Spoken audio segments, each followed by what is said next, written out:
محمد بن عبد الکریم بن محمد الحسن، فیصل بن عبد الرحمن بن محمد العجلان اور محمد بن علی بن محمد الخلیفہ کو بھی تفتیش میں شامل کیا گیا ہے، یعنی یہ لوگ بھی فارغ ہو گئے ہیں اور اب ان کو تفتیش میں ساتھ شامل کر لیا گیا ہے۔ اب انسداد بدعنوانی کمیشن تمام فوجی افسران اور شہریوں کے خلاف تحقیقات کا عمل مکمل کرے گا۔ ابھی یہ چل رہی ہیں تحقیقات، رکی نہیں ہیں، ابھی اور زلزلے آ سکتے ہیں اس طرح کے۔ شاہی فرمان کے مطابق جنرل سٹاف کے نائب چیف لیفٹیننٹ جنرل مطلق بن سلیم بن مطلق العظیمہ کو شہزادہ فہد کی جگہ مشترکہ افواج کے کمانڈر کے طور پر تعینات کیا گیا ہے۔ لے جناب، اچھا بجلی گئی بھی اور فوراً آ گئی ہے۔ اچھا ایک چیز بڑی خاص ہے، سعودی عرب کی مشترکہ افواج نے سن 2015 میں یمن میں ایرانی حمایت یافتہ حوثی باغیوں کے خلاف کارروائی کا آغاز کیا تھا، جنہوں نے صنعا سے سعودی حمایت یافتہ حکومت کو اقتدار سے بے دخل کیا تھا۔ اب اس تنازع کو سعودی عرب اور ایران کے درمیان ایک پراکسی جنگ بھی قرار دیا جا رہا ہے، اور اب میں نے جس طرح شروع میں عرض کیا کہ اب یہ سارا معاملہ بھی دیکھا جائے گا کہ اب کسی اور شخص کو لایا گیا ہے تو اتنی جلدی کمانڈ سنبھالنا اور وہ ماحول میں کیا بہتری آتی ہے، کیا ہوتا ہے، کیونکہ یہ 5 سال سے جنگ چل رہی ہے یمن کی اور ابھی تک کوئی اس میں اختتام نظر نہیں آ رہا۔ لیکن اس سے ہم تھوڑا سا پیچھے جائیں تو 2017 جو بہت بڑی خبر لے کر آیا تھا سعودی عرب اور پورے عرب کنٹریز کے لیے، وہ یہ تھا کہ ولی عہد بننے کے فوراً بعد شہزادہ محمد بن سلمان نے ملک میں انسداد بدعنوانی کی مہم کی نگرانی خود کی تھی، اور اس کے تحت سعودی شہر ریاض کے رٹس کارلٹن ہوٹل میں درجنوں شاہی خاندان کے افراد اور وزراء اور کاروباری افراد کو نظر بند کیا گیا تھا، جن کی تعداد درجنوں میں تھی، اور ان میں سے بیشتر افراد کو حکومت کے رقم واپس کرنے کے معاہدے کے بعد رہا بھی کر دیا گیا تھا، اور سعودی حکومت نے ان معاہدوں کے نتیجے میں 106 ارب ڈالر سے زائد رقم حاصل کی تھی۔ 106 ارب ڈالر سے زائد، ابھی تک ہم پاکستان میں اس کے قریب بھی نہیں پہنچ سکے۔ بہرحال سعودی حکام نے رٹس کارلٹن کی کارروائی کو 15 مہینوں کے بعد ختم کیا تھا، لیکن حکومت کا کہنا تھا کہ ریاست سرکاری ملازمین کے خلاف بدعنوانی کی تحقیقات کا عمل جاری رکھے گی، اور مارچ میں حکام نے رشوت اور عوامی عہدے کے ناجائز استعمال کے الزام میں فوجی اور سیکورٹی افسران سمیت 300 کے قریب سرکاری اہلکاروں کو گرفتار کیا تھا۔ اور یہ آپ دیکھیے کہ یہ سب کچھ جس طرح سے چل رہا ہے، اس میں بڑے بڑے شہزادے بھی آئے تھے، اور جو امیر ترین شخص سمجھے جاتے تھے عرب دنیا کے، وہ بھی آئے اور ان کو بھی حراست میں لیا گیا تھا، ان سے بھی کئی ارب ڈالر لیے گئے تھے کہ یہ کرپشن کی ہے، یہ سارا پیسہ حاصل کیا ہے، یہ اب سرکاری خزانے میں واپس کیا جائے۔ تو یہ اس وقت سعودی عرب میں کئی طرح کے معاملات چل رہے ہیں، ایک طرف وبا ہے، دوسری طرف معاشی حالات بہت برے ہو رہے ہیں، تیل کی جو سپلائی ہے، برآمدات ہیں، اس کے خریدار کم ہو رہے ہیں، بک کم رہا ہے اور اس سے پیسہ کم حاصل ہو رہا ہے، اور اندرونی طور پر یہ چیلنجز بھی درپیش ہیں شاہ سلمان کو اور محمد بن سلمان کو۔ ساتھ ہی جو اسرائیل والا معاملہ ہے اس کے حوالے سے بھی ایک بہت بڑی خبر آ گئی ہے کہ ابھی آپ نے دیکھا، میں نے اس پہ ویڈیو بھی بنائی تھی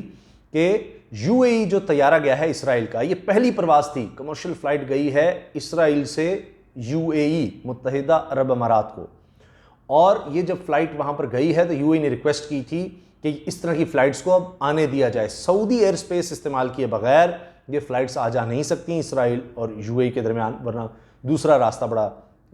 لمبا لینا پڑے گا۔ تو خیر اس حوالے سے میں عرض کر دوں کہ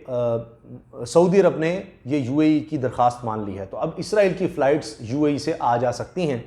اور ان کو کوئی روک ٹک نہیں ہے، یعنی اسرائیل کی فلائٹس یو اے ای سے آپ اسرائیل جائیں آئیں کوئی مسئلہ نہیں ہے۔ اگرچہ سعودی عرب نے یہ کہہ دیا ہے کہ ہم یو اے ای کی تقلید نہیں کریں گے اور ہم اس طرح کا کوئی معاہدہ نہیں کرنے جا رہے اسرائیل کے ساتھ، مگر حقیقت یہ ہے کہ ایئر سپیس پہلے اسرائیل کے لیے، اس کی فلائٹس کے لیے سعودی عرب کبھی نہیں کھولی تھی، اب اس کی اجازت دے دی ہے سعودی عرب نے، جبکہ یو اے ای پر الگ سے دباؤ آ رہا ہے۔ یو اے ای اور سعودی عرب بہت زیادہ قریب ہیں، اسی لیے یو اے ای کے جو ولی عہد ہیں خلیفہ بن زید،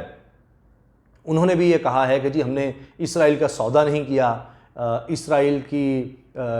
فلسطین کا ہم نے سودا نہیں کیا، اور یہ اسرائیل اور فلسطین کے درمیان آج بھی ہم یہ سمجھتے ہیں کہ دو ریاستیں، فلسطین کی الگ ریاست ہونی چاہیے، تو لہٰذا ہم نے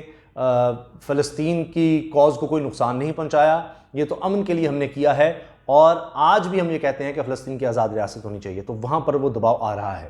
وہاں پر الگ قسم کا، اور سعودی عرب کے اندر جو دباؤ ہے، ایک اسرائیل کا، امریکہ کا دباؤ اسرائیل کو تسلیم کرنے کے لیے الگ سے ہے، اندر سے شاہی خاندان کے معاملات الگ سے ہیں، دیگر مسائل بھی ہیں، اور اس میں یہ بہت بڑی خبر آئی ہے کہ شاہی خاندان میں ایک اور اس طرح کی کارروائی ہوئی ہے، اور اس وجہ سے